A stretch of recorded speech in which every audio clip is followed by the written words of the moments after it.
ಜೋಗಿ ಪ್ರೇಮ್ ನಿರ್ದೇಶನ ಮತ್ತು action prince Dhruva Sarja ಅವರ the most expected cinema KD the devil ಸಿನಿಮಾದ ಸರ್ಸೆ ಸೆರ್ಗ ಸರ್ಸೆ ಹಾಡಿನ ಸಾಹಿತ್ಯ ಪ್ಯಾನ್ ಇಂಡಿಯಾ ಲೆವೆಲ್ನಲ್ಲಿ ಜನರ ಆಕ್ರೋಶಕ್ಕೆ ಗುರಿಯಾಗಿತ್ತು.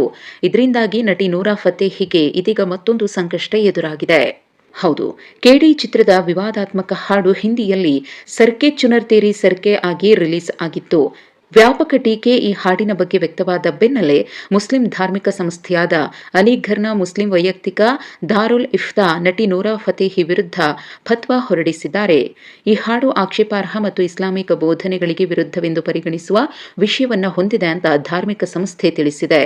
ಇಂತಹ ದೃಶ್ಯಗಳಲ್ಲಿ ಭಾಗವಹಿಸುವುದು ಗಂಭೀರ ಪಾಪ ಅಂತ ಸಂಸ್ಥೆಯ ಮುಖ್ಯ ಮುಫ್ತಿ ಮೌಲಾನಾ ಚೌಧರಿ ಇಫ್ರಾಹಿಂ ಹುಸೇನ್ ಅವರು ತಿಳಿಸಿದ್ದಾರೆ.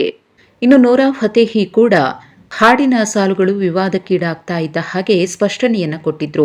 ನಾನು ಈ ಹಾಡನ್ನ 3 ವರ್ಷದ ಹಿಂದೆ ಶೂಟ್ ಮಾಡಿದ್ದು, ಅದು ಕೂಡ ಕನ್ನಡದಲ್ಲಿ. ನಾನು ಈ ಹಾಡನ್ನ ಮಾಡೋದಕ್ಕೆ ಒಪ್ಪಿಕೊಂಡೆ, ಯಾಕಂದ್ರೆ ಅದು ದೊಡ್ಡ ಸಿನಿಮಾ ಮತ್ತು ಸಂಜಯ್ ದತ್ ಇದ್ರು ಅನ್ನೋ ಕಾರಣಕ್ಕೆ. ನೋ ಅನ್ನೋದಕ್ಕೆ ನನಗೆ ಸಾಧ್ಯವಾಗಲೇ ಇಲ್ಲ. ನಾನು ಈ ಸಾಂಗ್ನ ಶೂಟ್ ಮಾಡುವಾಗ ನನಗೆ ಡೈರೆಕ್ಟರ್ ಟ್ರಾನ್ಸ್ಲೇಟ್ ಮಾಡಿದ್ರು. ಅವರು ಟ್ರಾನ್ಸ್ಲೇಟ್ ಮಾಡುವಾಗ ಯಾವುದೇ ವಲ್ಗರ್ ಅನಿಸ್ಲಿಲ್ಲ. ಅದರ ಹೊರತಾಗಿ ನನಗೆ ಕನ್ನಡ ಅರ್ಥ ಆಗಿರಲಿಲ್ಲ. ಆದರೆ ಹಿಂದಿ ವರ್ಷನ್ ತುಂಬಾ ಆಕ್ಷೇಪಾರ್ಹವಾಗಿದೆ ಅಂತ ನೂರಾ ಫತೇಹಿ ಬೇಸರವನ್ನು ವ್ಯಕ್ತಪಡಿಸಿದ್ರು. ಇನ್ನು ಸಿನಿಮಾ ಪ್ರಚಾರಕ್ಕೋಸ್ಕರ ಸಂಜಯ್ ದತ್ ಜೊತೆಗೆ ನನ್ನ ಫೋಟೋಗಳನ್ನು ಎಐ ಮೂಲಕ ಸೃಷ್ಟಿಸಿ ಬಳಸಲಾಗಿದೆ.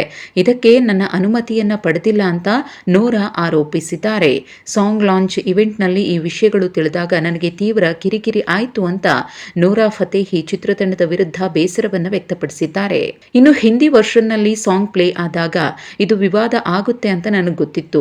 ಇದು ಸರಿಯಲ್ಲ ಅಂತ ನಾನು ಡೈರೆಕ್ಟರ್ಗೆ ಎಚ್ಚರಿಕೆಯನ್ನು ಕೊಟ್ಟಿದ್ದೆ. ಇಂತಹ ಅಶ್ಲೀಲ ಹಾಡುಗಳು ಬಂದಾಗ ಕೇವಲ ನಟಿಯರನ್ನ ಮಾತ್ರ ದೂಷಿಸಬಾರದು, ಬದಲಿಗೆ ಅದನ್ನು ಸೃಷ್ಟಿಸಿದ ಚಿತ್ರತಂಡ ಮತ್ತು ನಿರ್ದೇಶಕರನ್ನು ಕೂಡ ಹೊಣೆಗಾರರನ್ನಾಗಿ ಮಾಡಬೇಕು. ಇನ್ಮುಂದೆ ಇಂತಹ ವಿಷಯಗಳಿಂದ ನಾನು ಬಹಳ ಎಚ್ಚರಿಕೆಯಿಂದ ಇರ್ತೇನೆ ಅಂತ ನೂರಾ ಫತೇಹಿ ಸರ್ಸೆ ಸೆರ್ಗ ಸರ್ಸೆ ಸಾಂಗ್ ವಿವಾದಕ್ಕೆ ಗುರಿಯಾದ ನಂತರದಲ್ಲಿ ವಿಡಿಯೋ ಮೂಲಕ ಸ್ಪಷ್ಟಪಡಿಸಿದ್ರು.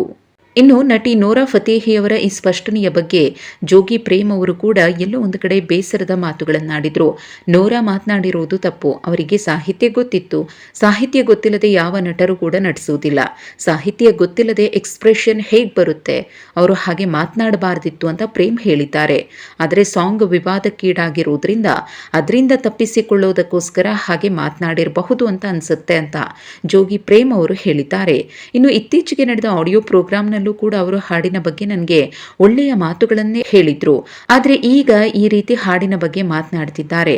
ಅವರು ಒಬ್ರು ಹೆಣ್ಮಗಳಾಗಿರುವ ಕಾರಣ ಅವರಿಗೂ ಕೂಡ ಬೇಸರ ಆಗಿರುತ್ತೆ ಅಂತ ಜೋಗಿ ಪ್ರೇಮ್ ನೂರಾ ಅವರ ಒಂದಷ್ಟು ಆರೋಪಗಳಿಗೆ ಸಂಬಂಧಪಟ್ಟಂತೆ ಪ್ರತಿಕ್ರಿಯೆ ಕೊಟ್ಟಿದ್ರು.